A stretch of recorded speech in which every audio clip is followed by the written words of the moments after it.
We're going to start by talking about the Kasserine Pass. In this incident, the enemy broke through a barrier. They were advancing, but a catastrophe was avoided because the U.S. Army had ground fire and ground infantry suppressed them and prevented them from gaining more headway. That's all you need to know about this. This was in the struggle in Tunisia. Next, for the Italian theater. Right off the bat, they were kind of stretched thin for the Italian theater because, as you remember, the Mediterranean campaign, Italy, for instance, was the second priority behind regaining France. So, because Italy was the second priority, it led to a tough campaign. In addition to stretching themselves in terms of logistics and being second priority, there was also rugged terrain in Italy, a lot of mountain ranges, right, that make for limited maneuver and movement.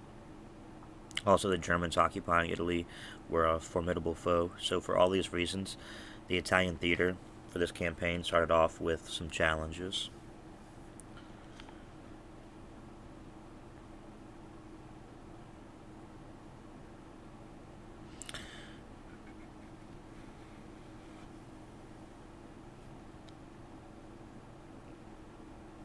Next, for the Sicily campaign, there was a lot of success because of the coordination of joint operations here. There was naval fire support, and that was able to stop German counterattacks against landing beaches. So they sent their troops in on the beach. The Germans would fire back, but then fire from naval vessels in the sea onto land would take care of the Germans. However, there is some downfall to this because it leads to things like friendly fire in a lot of cases. But overall, the Sicilian campaign showed really good coordination of joint efforts between Navy and Army.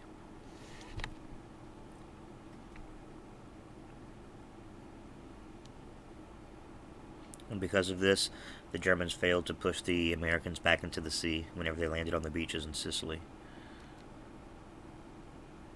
Next, overall for the Italian campaign, Air Force and Navy had a coordination. Their fires helped save the Salerno landing. Next, the terrain hurt the Allied offensive operations. Like I said earlier, the terrain in Italy is very mountainous, very rugged terrain, which really limits maneuver capabilities. But air and naval fires together help to make these beach captures more feasible. If you can gain air superiority in addition to having fire support from the sea, then it really makes taking beaches a lot easier. And so this coordination of efforts from the Air Force and the Navy really helps to make these beach invasions much more feasible. Next, for D-Day. Before they could even get started with D-Day, first thing they had to do was gain air and naval superiority. They had to make sure that the Germans, the Luftwaffe, didn't have air strikes. Otherwise, a beach invasion would be nearly impossible, right? If they had air support and could call in fires from their air, then the beach invasions would be nearly impossible. So first things first, you've got to gain air superiority. Next was naval superiority. They had to get rid of all the U-boats in the area, get rid of all the German Navy defenses, because otherwise getting the ships close enough to the shore to release soldiers would have been a nearly impossible task as well. So first things first, before you even get boots on the ground and start sending troops out, you've got to gain air superiority and naval superiority. Then once that was happened, then they could proceed with D-Day, with trying to get boots on the ground and take the beaches. Now, almost all the beaches had flat terrain, except for Omaha, which had rising terrain.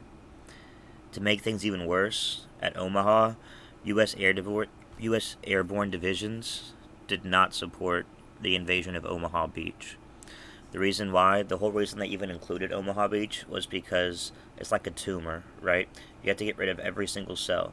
And so they were Germans at Omaha Beach, and if they would have just left Omaha Beach alone and focused on the more important beaches, then the Germans would have had, they would have been like some residual cells left over from the extraction of the tumor, and they would have over time retaken the beach. So if you're going to retake all the beaches in that area, you've got to include Omaha Beach, because if you leave any German soldiers on any beach, they will eventually be able to fight back and reclaim the beach. So you got to take care of all the German soldiers.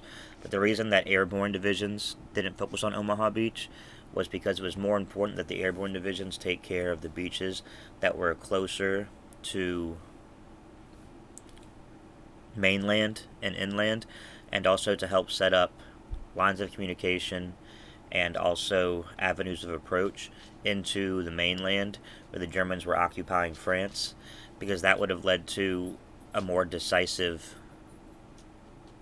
turn of the tides in terms of what would help the Allies, right?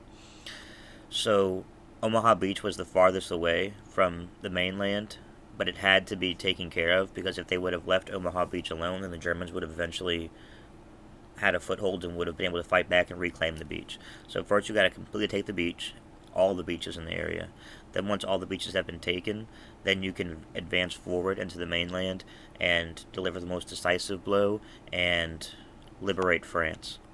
So the airborne divisions, because they didn't want to be stretched out too thin, they focused all their firepower and attention on the beaches that were closest to the mainland, whereas Omaha Beach, there was no airborne support, because the whole purpose of Omaha Beach was just to make sure that the Germans were no longer in the area so they couldn't fight back and reclaim the beach. So again, U.S. airborne divisions supported the invasion of all the beaches but Omaha, because they wanted to focus on the beaches that were closer to the mainland that could help to open up avenues of approach and kind of take care of the root of the tumor, right? So for the second bullet here that's in red, which ones landed on flat terrain?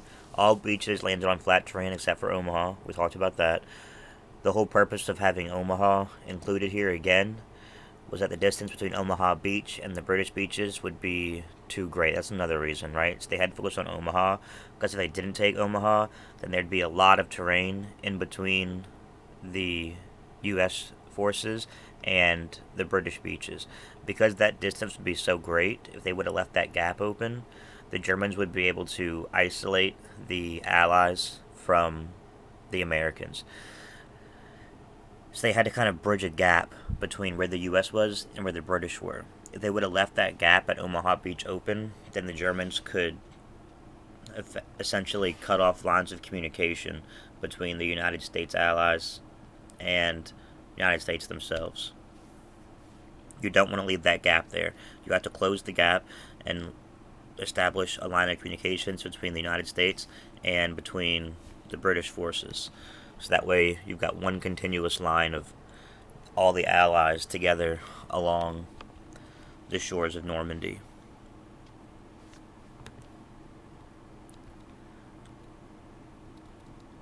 As for the third bullet here about the U.S. airborne divisions, we're going to go into some emphasis on why the airborne divisions didn't support the invasion of Omaha, because this is important. It's important that we understand this.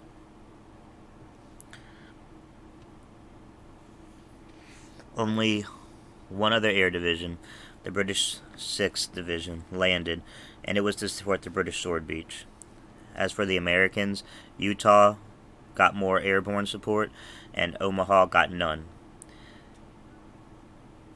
And this is important because, like I said earlier, you want to establish avenues of approach into the mainland. You want to focus on the advancement towards the mainland to liberate France.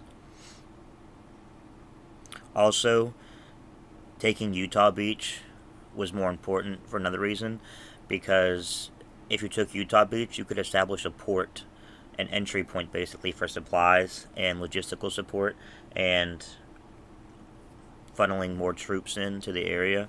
So Utah held the likelihood of having a port set up, a port where you can land in more troops, more supply, and more logistical support. So Utah was really the most important beach, and just for that reason, the airborne divisions focused their attention on Utah rather than Omaha. Omaha was really just about bridging a gap between United States troops and the British, and preventing the Germans from making a comeback in the area. Just like when you remove a tumor, you've got to get all the cells out of the area, otherwise it'll grow back.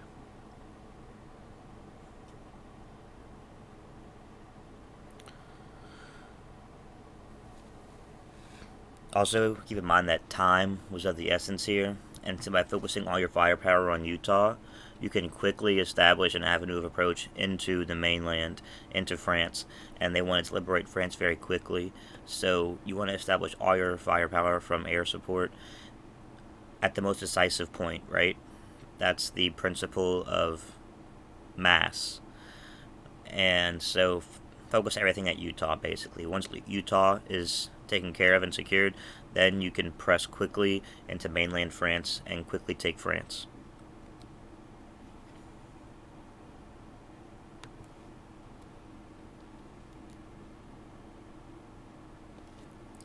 As far as France goes, the terrain is pretty flat, pretty open, and so it was good for tank mobility.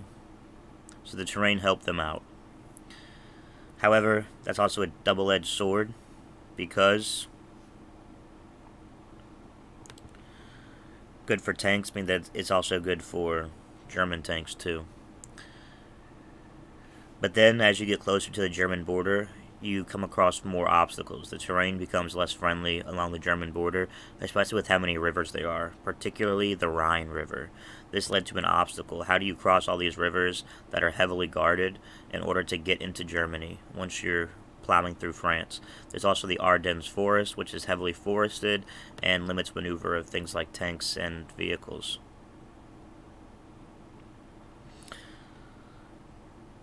So this was a very overly ambitious plan of going through France and penetrating into Germany, which led to them kind of spreading themselves too thin, and they didn't have a lot of good logistical support because of this, because it was a hefty burden on logistical support, especially considering the limited number of ports they had for bringing in supplies. For that reason, there was a slowdown once they got closer to the German border. They slowed down. The president even ordered the slowdown because he wanted to make sure that they had time to resupply once they got close enough to the German border, because of how thinly spread they were in terms of their logistical demands.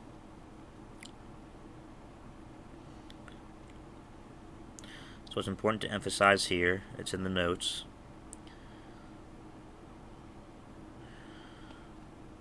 so there's too much demand on logistics from all of the advancing armies. There was a ton of armies, right? A ton of boots on the ground, all headed into Germany. For that reason, logistics was quite overwhelmed, having to support all these troops trying to get into Germany. There wasn't enough ports to bring in supplies, we talked about that, and General Eisenhower ordered everybody to slow down once they got closer to Germany. That way he could resupply his armies, dress them, feed them, get them prepared. Right? So there's a broad front approach with a lot of boots on the ground, all entering Germany. They wanted to gain the principle of war of mass here, where they massed as many troops as possible at one decisive point here. However, it stretched them too thinly in terms of logistical support. Operation Market Garden was essentially too ambitious of a plan. So once we get to Germany, they've got this broad frontal approach, a lot of boots on the ground, all trying to enter Germany, but they've got the Rhine River they have to cross, right? The Rhine River is a huge river, and it was essentially too difficult to try to cross this heavily guarded river. This is why this was too ambitious of a plan. That's the Operation Market Garden. They planned to build a bridge, get across all the rivers, particularly the Rhine River, and get into Germany. But it was too ambitious of a plan.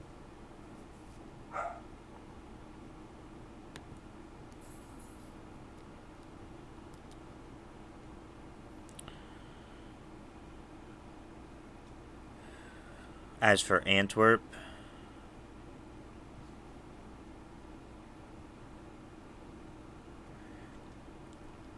a lot of forested terrain here. The tough terrain made it difficult to have a quick maneuver through all this tough terrain at Antwerp. So why did the Germans choose to go through here? Because the Germans wanted to use the principle of war of surprise.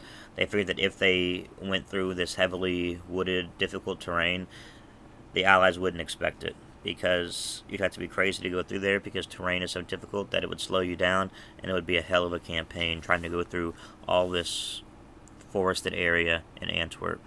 As far as Bastogne goes, it would be an obstacle for the Germans if the U.S. held it, because it was basically a nexus point between all these roads. So if they could hold Bastogne, it would be an obstacle for the Germans, because then the U.S. would hold all these avenues of approach, all these outlets for logistical resupply, and that would be a huge obstacle for the Germans if the U.S. could hold Bastogne. Other obstacles that they used were terrain. So the terrain was pretty unfriendly in the area, which led to limited maneuver.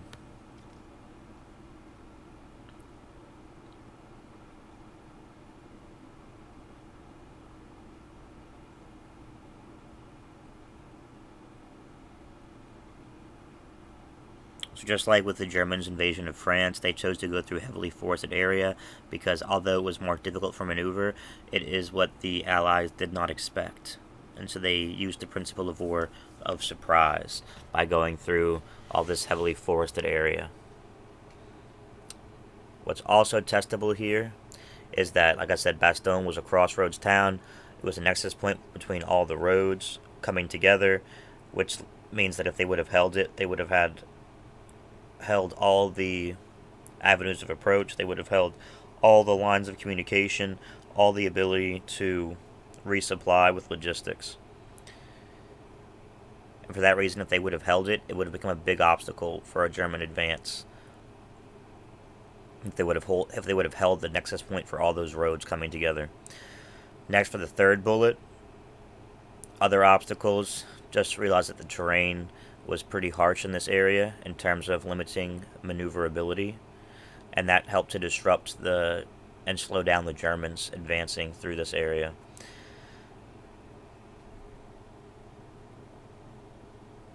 Overall, the Germans failed at Antwerp, and this is for the Battle of the Bulge. The Battle of the Bulge, that's what includes Antwerp, Bastogne, and all the harsh terrain with lots of forested regions that limit maneuverability. For all these challenges, the Germans failed to achieve all their ambitious goals. Hitler took a big gamble here. He didn't even get close to taking Antwerp. He lost a lot of his troops and weapons and supplies. It was a very costly loss for Hitler. So this really hurt him, right? The Battle of the Bulge really hurt Hitler. He didn't give them enough supplies because he hoped that if he didn't give them enough supplies, they would move quickly through all this adverse terrain to seize all the Allied supplies. However, it didn't work out that way. He didn't supply his army enough in all this harsh terrain. Maneuverability was so limited. The Americans held Bastogne, which was a nexus point for all the roads, and that was a huge obstacle for Germany because the U.S. held all the avenues of approach and all the lines of communication for logistical support. So the Germans lost at the Battle of the Bulge, and it really hurt Hitler's cause because he lost so much. It was so costly for him. Next, we have to find some way to cross the Rhine, the huge river that's heavily guarded and is a good entryway into Germany. So the U.S. has to overcome obstacles and cross the Rhine first at Remagen. Remagen. Remagen. This was a good use of the principle of offensive. They were able to seize, retain, and exploit the initiative here at the crossing of the Rhine at Remagen. And this was success for the U.S. at Remagen. This is where they crossed the Rhine and were able to penetrate into Germany and finally get across this heavily guarded big river.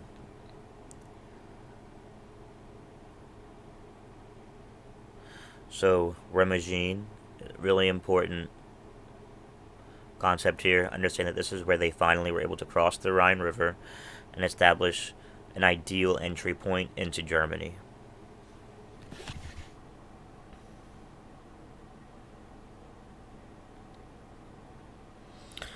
So for the check on learning, fire support. Did artillery help save U.S. forces at Kasserine Pass? Yes, it did. Fire support was essential in helping save the United States forces at Kasserine Pass. Understand that. Did naval fire support help save an amphibious landing in Sicily and 2 other such landings on the Italian peninsula? Yes, it did. So naval fire support, whenever they were landing boots on the ground on beaches, they needed to have heavy fire support because there were so many Germans that had a foothold. And so having fire come from naval ships going inland really hurt the Germans and made these amphibious landings and taking of beaches very feasible and a success for the United States.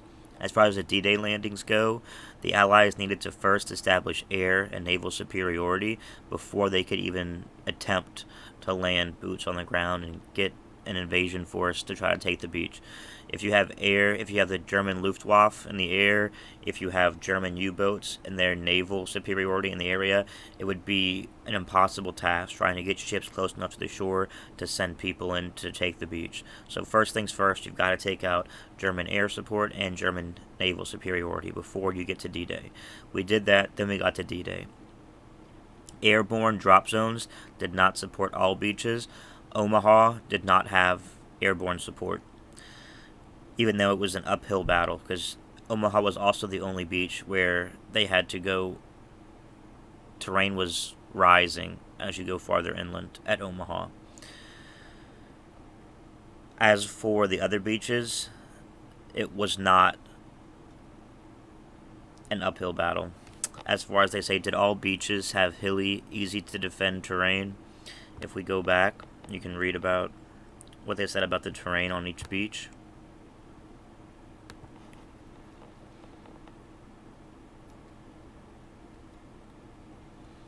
So for D-Day, air and naval superiority required. Talked about that. The one with flat terrain was Utah and the other beaches. The one landing on rising terrain was Omaha. Right? Omaha was the one that had rising terrain. All the other beaches had flat, easy to defend terrain, except for Omaha. They still had to take Omaha because remember, it was a bridge between the U.S. and British, and they didn't want to leave that bridge open, occupied by Germans, because then the Germans could retake all those beaches eventually. So they had to take Omaha, even though it was kind of a nightmare situation. It was necessary. For the Allies, did low resource priority hurt Italian operations? Yes, it did. So remember, the Italy campaign was secondary. The primary campaign here was liberating France. So they got less resource priority for taking Italy. Because of that, strained lines of communications slowed the 1944 move into Germany. Terrain and obstacles were a factor in slowing the advance in Italy. However, in France, they had a lot of flat open terrain, so France had more ideal terrain until you get up to the border of Germany, right? Then you have the Rhine River and other rivers that are difficult to cross.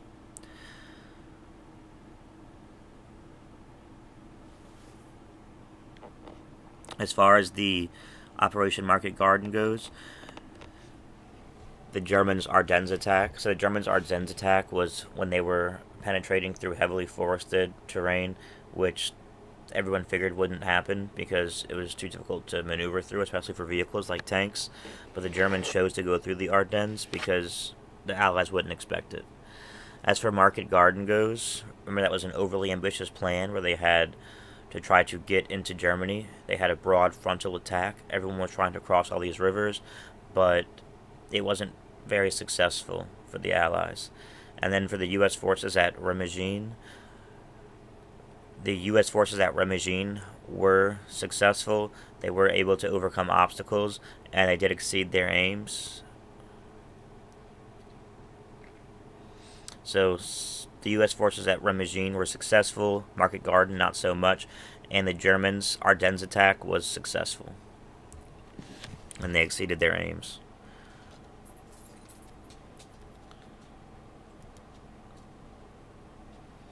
Next, for the Guadalcanal to Key terrain, there was an airfield known as the Henderson Airfield, and it showed how critical it was to maintain air power.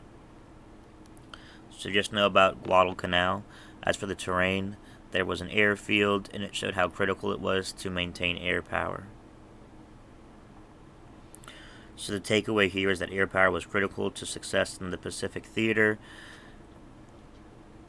And this battle here at Guadalcanal helped to show everyone how important air superiority is for success.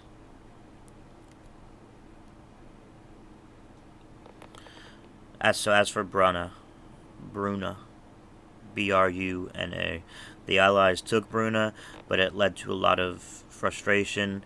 It was a very costly victory. MacArthur learned a valuable lesson.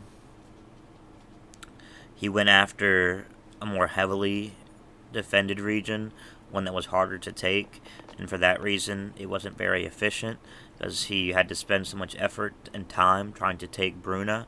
But he learned what people already knew at this time, which we don't know why he decided to do this, because it went against all the other strategies being used in the area, which was using island hopping, right?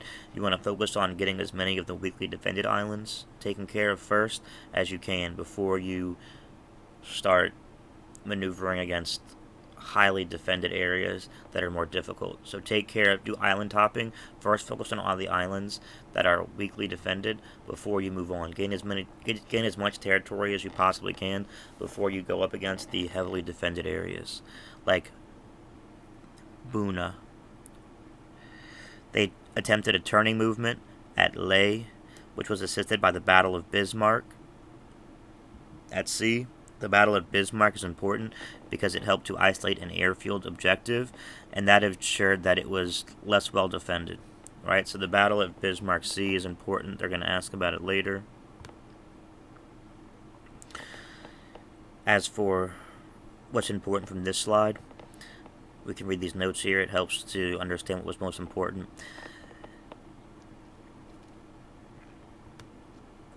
MacArthur didn't use the island hopping strategy here from lesson 5, where you go for less well defended spots, preferably with airfields first.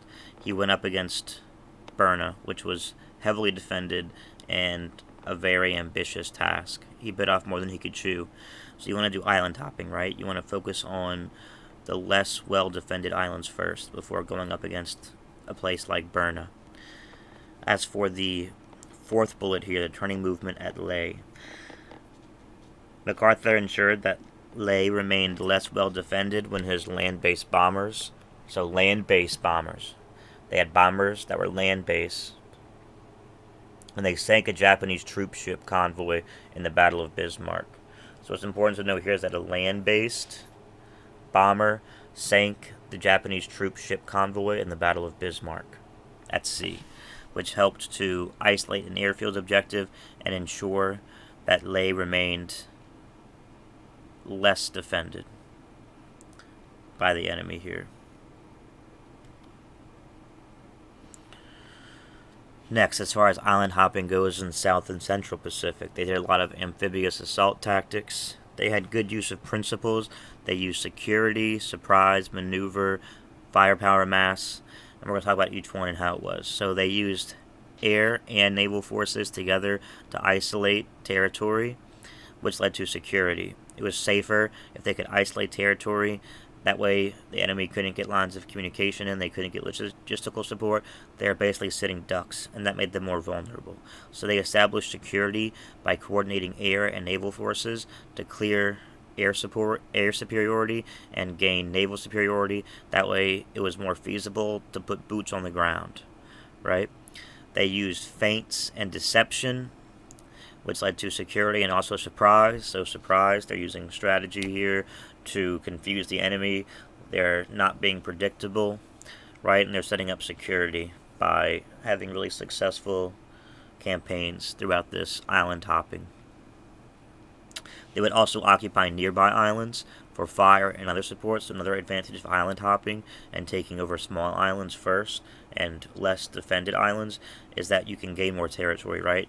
You set up ground support on the smaller islands that can shoot from those islands and shoot other people from those islands, and you're essentially spreading artillery through all the smaller islands that are easy to take, and for that reason you gain the advantage of mass firepower, and that will help you maneuver more quickly because once you've gained more islands that have fire superiority, then you can move more quickly because the enemy isn't as formidable, right?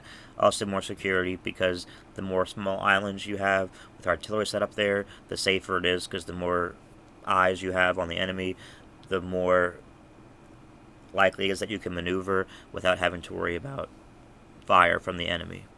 So yeah, talked about firepower mass. Air and Navy would fire, gain air and naval superiority to pound the objective, and that led to a lot of firepower mass. You know, when you have these small islands and you've got people in the air and on the sea, it's pretty hard for the enemy to hold that ground.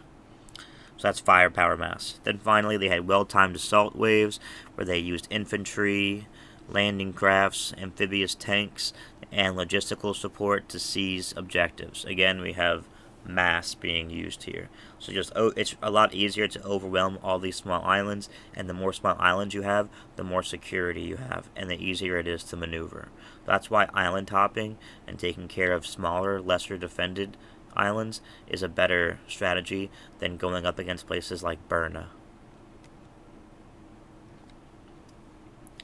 Next, we have the Marianas. The Japanese learned that it wasn't very effective to try to repel U.S. landings, so instead what they would do is they would move farther inland, concentrate all their power farther inland, away from the shores. They would always allow the Americans to land on the beach and then probe deeper into the land, and then once the U.S. got into the land, then the Japanese would overwhelm them with terrain battles that were very costly for the U.S. So the Japanese basically learned at the Marianas that if they tried to defend beaches, they were going to lose, right? Because the U.S. was so good at this point at gaining air and naval superiority that it was kind of foolish for them to even attempt to prevent the Americans from landing. However, what they could do is they could just allow the Americans to land and then move farther inland away from the sea. They didn't have naval support, and air support was more stretched out, more thinly stretched, and there, whenever the Americans were away from their precious naval and air support, then the Japanese could just overwhelm them with terrain infantry and guerrilla tactics, basically. One of this was suicidal defense, right? The Japanese would fight to the death. They would even do radical suicidal techniques, and that was very savage for the U.S. to deal with, and it led to a lot of really costly campaigns for them. High U.S. losses, and they figured that if they were able to hold up this type of fighting with challenging deep terrain fighting for them away from the naval and air superiority, then they could eventually negotiate peace with the United States. So this was their strategy, right? Let the U.S. land, don't bother them when they're taking the beaches, but once they move farther inland on the island, then you overwhelm them with guerrilla fighting, with suicidal defense techniques, and you just use your infantry to wipe them out, because once they're farther inland in the island, they're away from their air and naval support. So, for example, the Japanese also did not oppose landings on Luzon, which was one of the Philippine islands. Instead, they sustained prolonged fighting deeper inland, and for the same reasons at the Marianas, they were able to overwhelm the U.S. here because the U.S. farther inland was away from their air and naval superiority and support, and so here the Japanese could essentially lure them into farther inland where they were taken away from all their air and naval support. So fighting on beaches is bad for the Japanese, so they instead decided to fight farther inland. As for Iwo Jima and Okinawa, in both of these places, the same Japanese defense that we see in the Philippines, They wouldn't defend the beaches. They would let the Americans take the beaches, but once they moved farther inland, they would use suicide techniques and brutal tactics to wipe out the U.S. invasive forces. Did the Japanese pick terrain to maximize the impact of a last-stand defense? Yes. So what's important to know about Iwo Jima and Okinawa further inland? The terrain gets harsher, it limits maneuverability, a lot of hills, it's very hilly, and the Japanese could use guerrilla-style tactics here of fighting behind hills and also simultaneously slowing down the maneuver of the United States. So the Japanese did pick terrain to maximize the impact of these last stand defenses at Iwo Jima and Okinawa.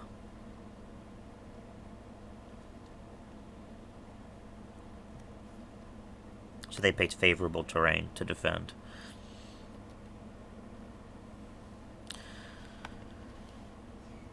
So altogether, air and naval support, particularly from the submarines of the Allies, helped to isolate Japan. And because this was really effective for Japan, because Japan is an island nation, right? So they essentially cut Japan off from any kind of logistical resupply by gaining air and naval superiority. They surrounded Japan, and eventually this set up the stage for forcing them to surrender, because this island nation was cut off from food supply and vital supplies that they needed due to being strangled out by air and submarine of the Allies. Alright, so for the check on learning, did Guadalcanal teach U.S. forces the importance of such things as air power? Absolutely, right? Guadalcanal was a huge lesson in how important it is to have air superiority for campaigns. What did Buna teach MacArthur about where to attack in the Pacific? Buna taught MacArthur, Buna, B-U-N-A. Buna taught MacArthur that he should attack in the Pacific by doing island hopping, taking a bunch of smaller islands and focusing on lesser, well-defended islands before moving on to more ambitious campaigns and biting off more than you can chew by taking heavily defended areas. Right, you want to island hop and one by one take down more terrain, spread out your artillery on all these smaller islands, and over time you will gain more terrain and have more security for maneuver because you've taken all these small islands all the way up to the more ambitious territory you're trying to take.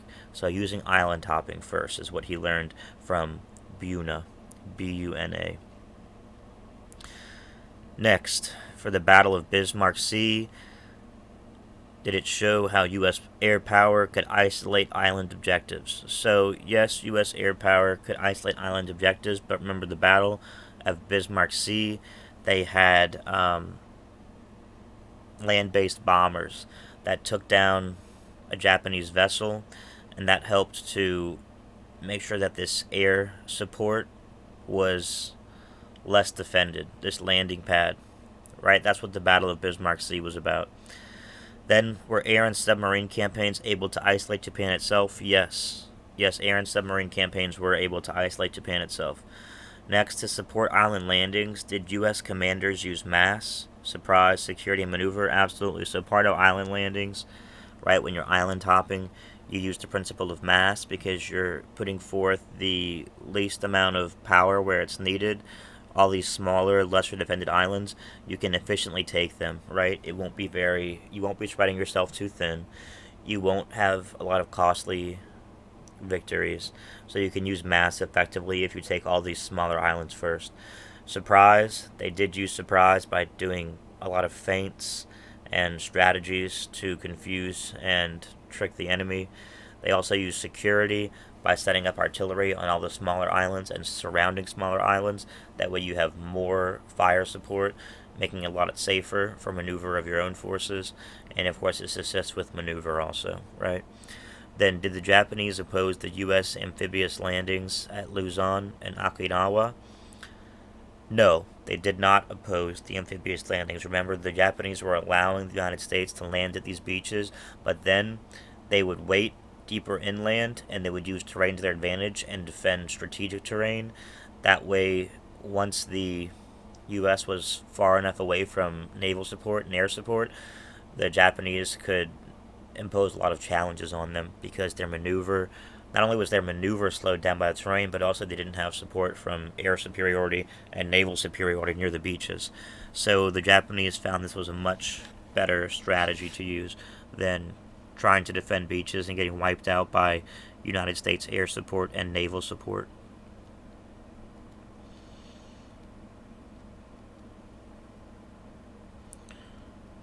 Alright, so one thing that's important to realize. So, World War II ended, and now we're setting the stage for the Korean conflict, right? But right after World War II, there was an issue where there was a huge army reorganization. The armor branch was created, and cavalry wasn't really a thing. It was eliminated. There was also a lot of merges together to save space. Basically, they're merging a lot of divisions together, and they created what's known as like a hollow army because of all this reorganization of creating an armor branch but getting rid of cavalry and kind of consolidating all the other divisions together. They create a hollow army where there's not a lot of in-depth training or specified training for new troops. They have weapons systems that are breaking down because of how frequently they were used in World War II, so there's a lot less weapons to go around now. Also, there's a lack of weapons, and all the units are kind of under strength because they lost so many people from World War II. So the army was kind of stretched out pretty thin. They were consolidating a lot, and that led to a lot of less specific training for troops, new troops, and for that reason it was a hollow army, right? The army they had left that they were consolidating together, it was there, but the quality of the training wasn't as good as it was before. Alright, so then that's perfect timing. Now we're getting into the Korean conflict, just as the U.S. Army is becoming hollow and less efficient. So Task Force Smith happens first, and this was pretty difficult because of how poorly prepared the U.S. was after World War II. Lack of weapons, weapons that were malfunctioning because of how much they were used back in World War II, and the important thing to know here about Naktung.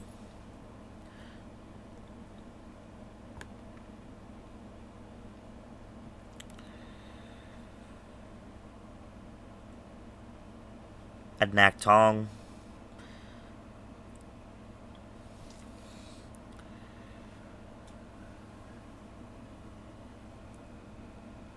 at the Naktung River, United Nations could use their forces to stabilize the western part of what was known as the Pusan Perimeter.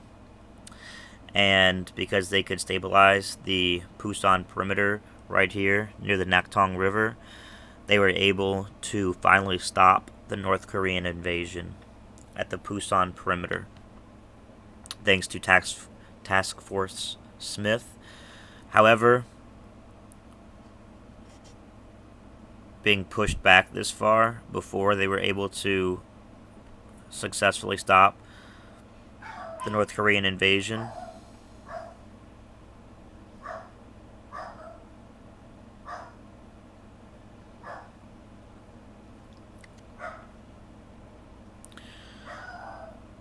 this conflict, what's important, just summarizing it, what's important about Task Force Smith, it showed the consequences of how poorly prepared the U.S. was to get into another armed conflict after World War II.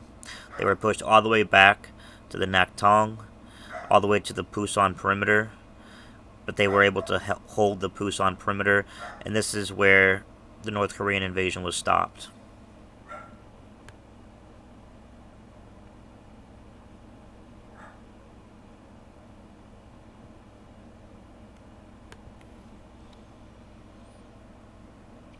Then the Incheon landing. This was one of the most important battles in the Korean conflict. They used an operational turning movement. Remember that, operational turning movement. This is going to be related to test questions. Operational turning movement at the Incheon landing. And this was done with amphibious forces. And this was a really important success that helped to turn the tide of the war in favor of the United States. The amphibious turning movement here is what's testable. Understand it was the amphibious turning movement that was used at the Incheon landing.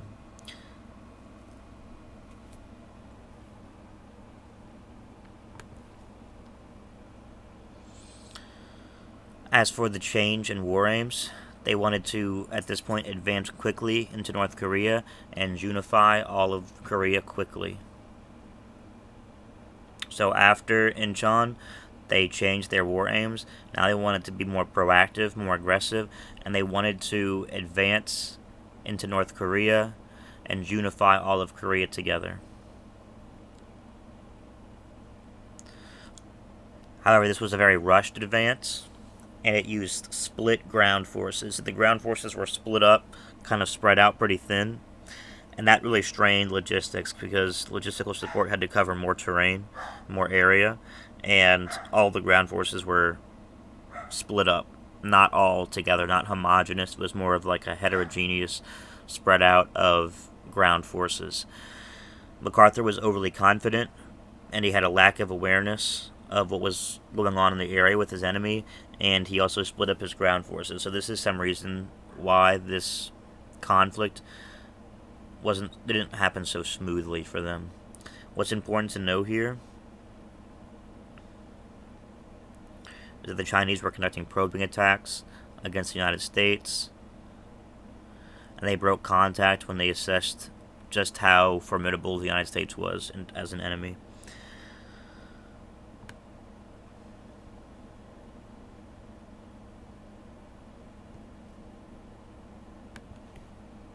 And this was on the movement north to the Yalu.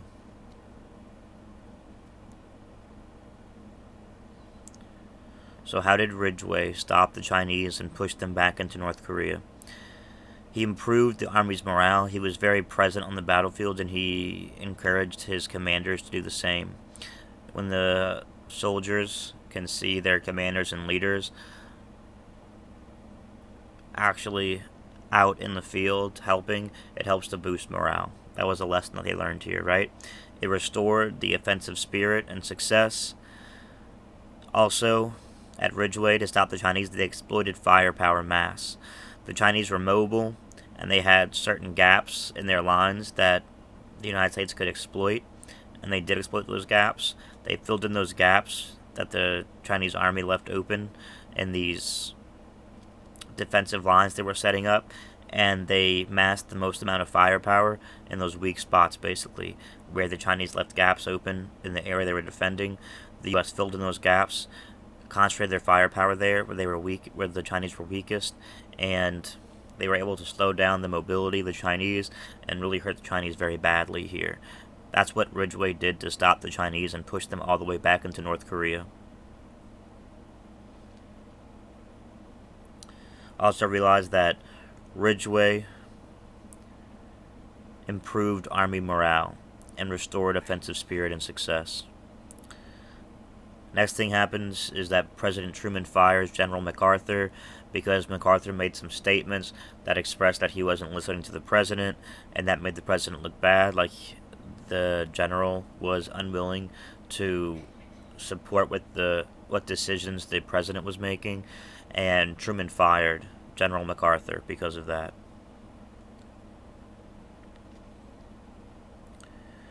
Another problem they had next was haggling over POWs. So the communists were stubborn. They were hard to make deals with because they wanted to show toughness. They wanted to show conviction, basically. So it was really hard whenever they were trying to make deals over exchange and the care of prisoners of war. So what they mean by this, what's testable here, is that the U.S. encountered a lot of frustration with prisoner exchange and care. If you read the book, it talks about the deadlock negotiations, and a lot of communist POWs didn't want to return home because they didn't want to seem weak, like they were willing to give up. And that really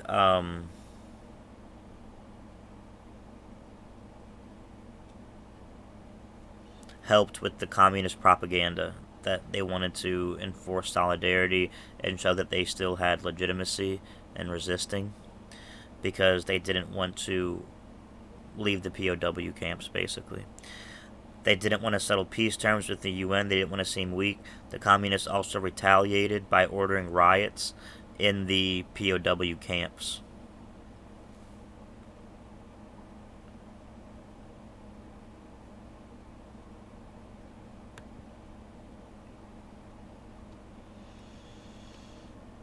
So just on that POW camps, they had a big problem on their hand with the communists not wanting to seem weak and not wanting to negotiate exchange and care of POWs.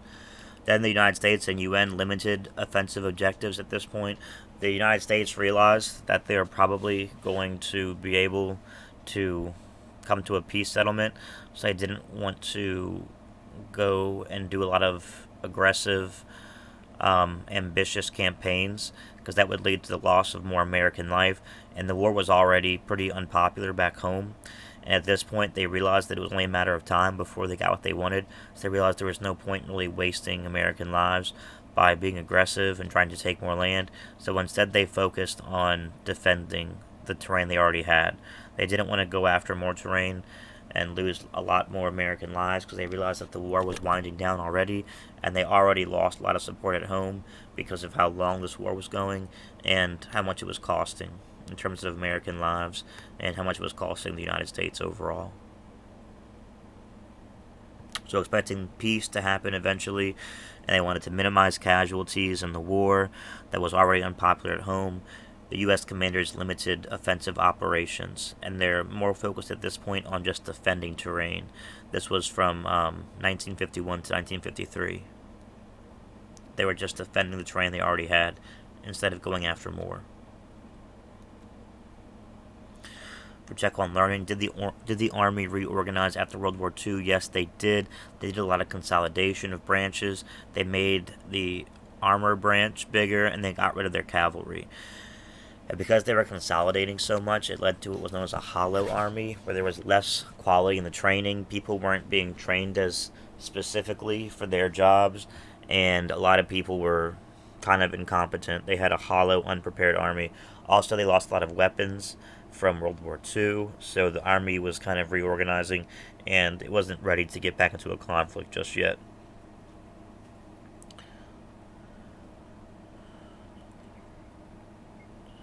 Did the reorganizations sustain readiness so that Task Force Smith could stop the North Korean invasion?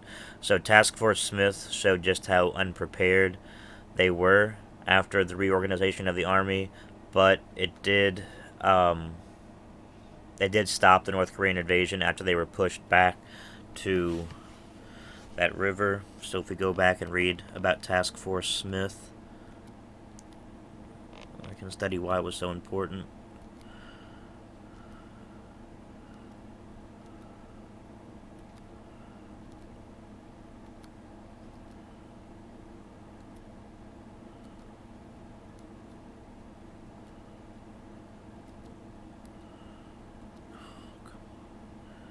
So Task Force Smith, they were pushed back to the Naktong at the Pusan perimeter, which they held, and at the Pusan perimeter they were able to stop the North Korean invasion.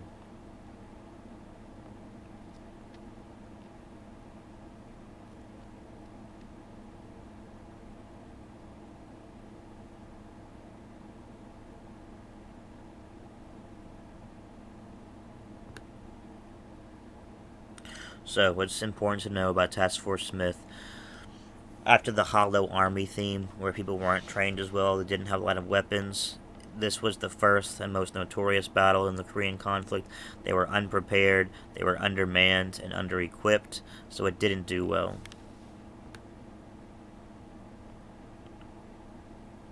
But one thing that did come out of Task Force Smith is that they were able to delay the North Koreans enough to buy time for other units to come in and arrive and start helping.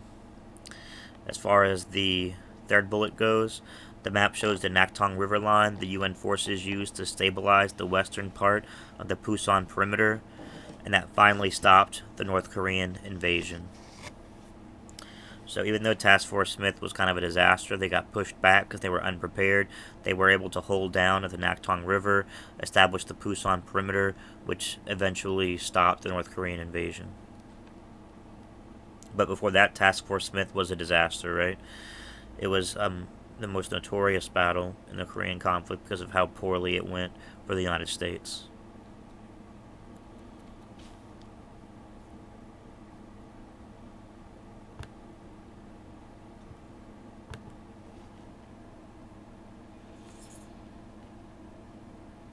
Where in Korea did the US-UN stop the North Koreans? So remember, it was at the Pusan perimeter, Pusan perimeter.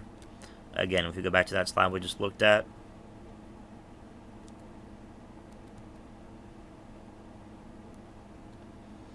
the Pusan perimeter was right at the Naktong River. This is where they were able to stop the North Korean invasion. At the Pusan perimeter at the Naktong River.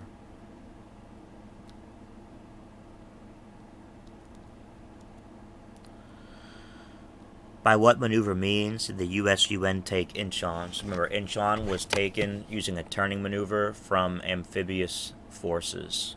A turning maneuver by amphibious forces. After the Incheon landing, the UN aimed to do what? They aimed to move into North Korea and help to unify all of Korea together. Regarding that advance northward, describe the supply situation. So, because they are moving fast and because they had split ground forces, the supply situation was tricky. As far as the awareness of Chinese actions, the Chinese were attacking, and the U.S. was aware that the Chinese would be something they would have to deal with, and they were successful eventually into pushing the Chinese all the way into North Korea by using the principle of war of massing firepower, right? Next, regarding firepower, what principle of war did General Ridgway use to assist offensive success? He used firepower mass. Mass was the principle of war that he used to assist offensive success. Did he also raise morale? Yes, he did. He was present out in the field. His soldiers saw him.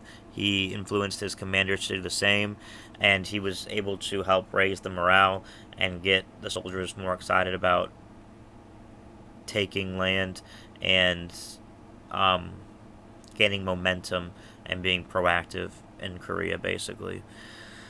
But MacArthur was fired because he publicly expressed disapproval of the decisions the president was making, and so Truman fired MacArthur for that reason. Then, regarding the war from 1951 to 1953, the U.S. encountered frustration with prisoner exchange and war. The communists weren't very excited about negotiating prisoner exchange and care because it made them seem like they were weak, and so they wanted to instead resist talking about prisoner exchange and war, and they even influenced a lot of the prisoners to start riots at the prisoner of war camps.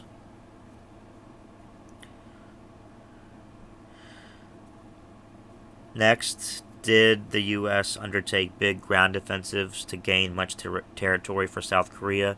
So, in the beginning of 1950s, the war looked like it was pretty much going to be ending, and they would be negotiating peace soon. And the war was becoming pretty unpopular back home, and so instead of taking more aggressive, proactive, ambitious campaigns to gain more land, they instead focused on just defending the land they already had. By just defending the land they already had, they could minimize casualties and prevent even more lack of support back home for the war, and they could basically just ride out the war until eventually they could negotiate peace, right? Okay, so no, there was not big ground offensives to gain much territory for South Korea. It was more focused on defending the terrain they already had. Right? Okay.